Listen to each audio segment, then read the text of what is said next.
Whooping কাশি। Whooping কাশি থেকে মুক্তি পেতে করতলের 1 থেকে 7, 30, 34 এবং 38 নং বিন্দুতে দিনে 2 বার 2 মিনিট করে চাপ দিন।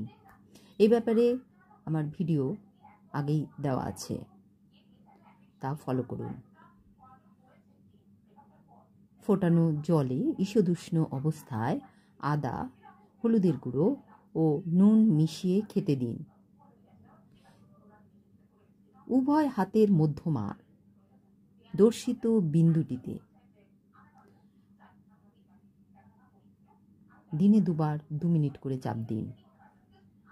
অন্ত্রগুচ্ছ ঠিক করে নিন। হুপিং কাশি থেকে মুক্তি পাবেন। নমস্কার।